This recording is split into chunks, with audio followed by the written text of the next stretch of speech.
Tense. Tense का मतलब होता है काल। टेंस का हिंदी मतलब होता है काल। काल किसे कहते हैं, सबसे पहले इसको सीखेंगे। काल किसे कहते हैं? काल का ये है, टेंस कहते किसको है? किसी काम या फिर इसी को बोल सकते हैं कार्य। किसी कार्य का, किसी भी कार्य या फिर काम का समय के मुताबिक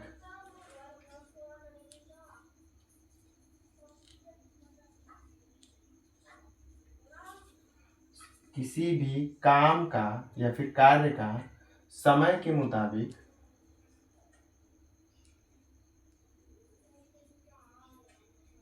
क्रिया या फिर इसी को बोल सकते हैं वर्ब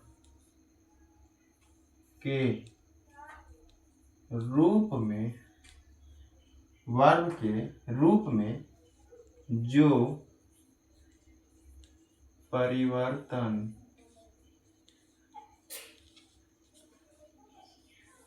होते हैं उसे टेंस कहते हैं।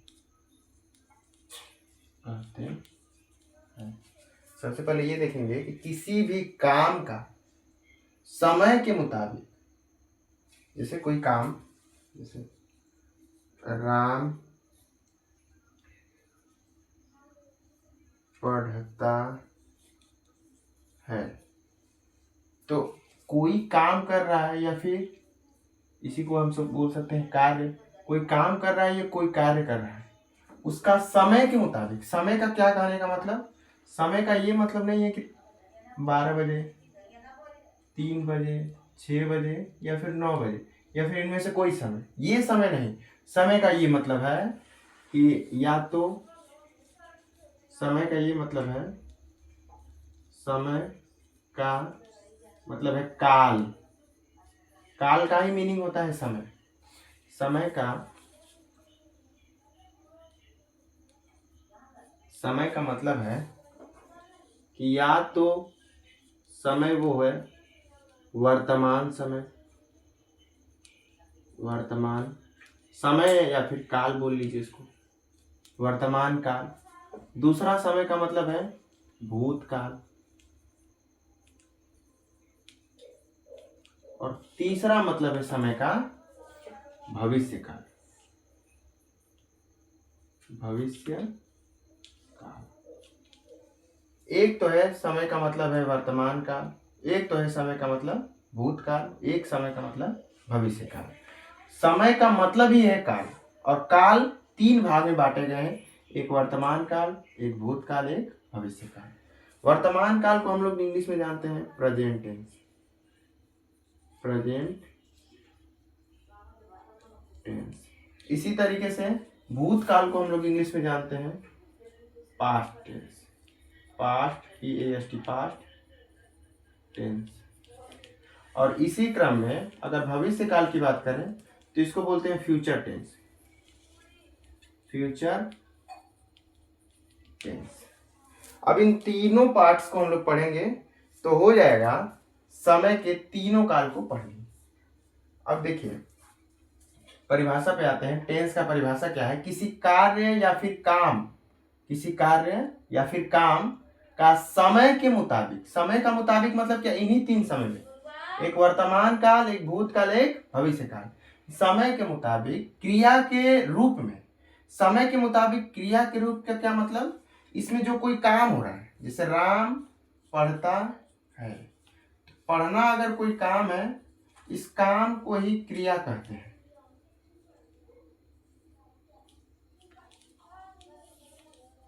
काम को ही क्रिया कहते हैं। क्रिया मतलब वर्ब, क्रिया मतलब वर्ब। तो अब देखिए किसी काम या फिर कार्य का समय के मुताबिक क्रिया यानी वर्ब के रूप में। वर्ब के रूप में मतलब क्या? जैसे अगर कोई काम कर रहे हैं जैसे हो गया जाना, जाना किसके मतलब होता है? गो मतलब। जाना किसके मतलब? गो। गो एक वर्ब हुआ, एक क्रिया हो गया, एक काम हो गया। जा रहे हैं कहीं तो कोई काम कर रहे हैं, उसी का एक फॉर्म, जैसे उसी का एक रूप होता है। एक नहीं, 4-5 रूप होते हैं। तो इसको हम लोग पहले जान जाइए कि इसको बोलते हैं हम लोग वर्ब। इसको क्या बोलेंगे? वर्ब। वर्ब को इंग्लिश में बोलते हैं क्रिया। वर्ब को इंग्लिश में बोलते हैं, अरे सॉरी, वर्ब जो होता है उसको हिंदी में क्रिया के नाम से जानते हैं, उसका इंग्लिश वर्जन होता है वर्ब। इसके कई रूप होते हैं, जिसमें से पहला होता है वर्ब का फर्स्ट फॉर्म। इसी को हम लोग वर्ब का, ये एक यहाँ पर भी लिख सकते हैं हम लोग, ऊपर भी लिख सकते हैं। सेकेंड फॉर्म वर्ब का, third form, fourth form, verb का फिफ्थ फॉर्म। अब ध्यान से समझिए, कोई काम है उसी को हम लोग क्रिया बोल रहे हैं, और इसी का इंग्लिश वर्जन होता है वर्ब। वर्ब यानी कोई काम, जैसे गो फॉर, मतलब गो मतलब होता है जाना। अब देखिए, इसी का हम लोग रूप देखेंगे। इसी का ये क्रिया का ही ये रूप होता है। रूप को इंग्लिश में बोलते हैं फॉर्म। कितने फॉर्म होते हैं? तो फिफ्थ फॉर्म होते हैं, 5 फॉर्म होते हैं। जिसमें से वर्ब का फर्स्ट फॉर्म क्या है? किस वर्ब का? गो का। गो का ही वर्ब का फर्स्ट फॉर्म गो ही होता है। क्या होता है? गो। लेकिन वर्ब का सेकेंड फॉर्म इसी का होता है वेंट। इसी का क्या होता है? वेंट। गो का ही सेकेंड फॉर्म होता है वेंट, और इसी गो का थर्ड फॉर्म मतलब तीसरा रूप गॉन होता है। और वर्ब का ही फोर्थ फॉर्म होता है गोइंग। वर्ब का फोर्थ फॉर्म होता है गोइंग। गो में ही आईएनजी जोड़ दिए तो वर्ब का ये फोर्थ फॉर्म बन गया। और इसी तरीके से वर्ब का फिफ्थ फॉर्म होता है गोज। क्या होता है? गोज। वर्ब का फर्स्ट फॉर्म होता है गो, वर्ब का सेकेंड फॉर्म वेंट, वर्ब का थर्ड फॉर्म गॉन, वर्ब का फोर्थ फॉर्म गोइंग, और वर्ब का फिफ्थ फॉर्म गोज। अब ध्यान से समझिए टेंस का परिभाषा को।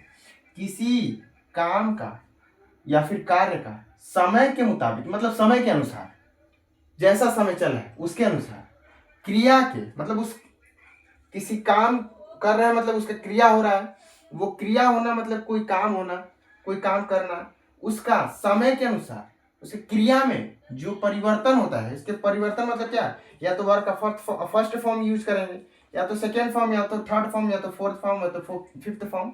यूज करने का ये मतलब कि इसको जब इंग्लिश में बनाएंगे तो इनके फॉर्म्स को यूज करते हैं, इनके फॉर्म को लिखते हैं, इसी को यूज करना बोले हम।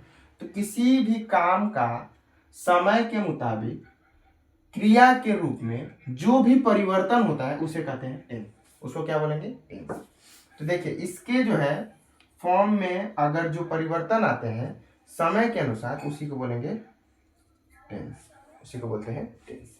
अब इन टेंसों में पढ़ेंगे हम लोग पहले वर्तमान, जिसको हम लोग वर्तमान काल या फिर प्रेजेंट टेंस बोलेंगे। दूसरा पढ़ेंगे पास्ट टेंस यानी भूतकाल, और तीसरा पढ़ेंगे फ्यूचर टेंस यानी कि भविष्य काल। इन तीनों टेंसेस को पढ़ेंगे बारी बारी से। अब हम अगला वाला बनाएंगे प्रेजेंट टेंस का। प्रेजेंट टेंस से रिलेटेड सब चीज पढ़ेंगे, फिर उसके बाद पास्ट टेंस बनाएंगे, पास्ट टेंस से रिलेटेड सब चीज पढ़ेंगे, फिर उसके बाद फ्यूचर टेंस, फ्यूचर टेंस से रिलेटेड सब चीजों को समझा जाएगा। ठीक है।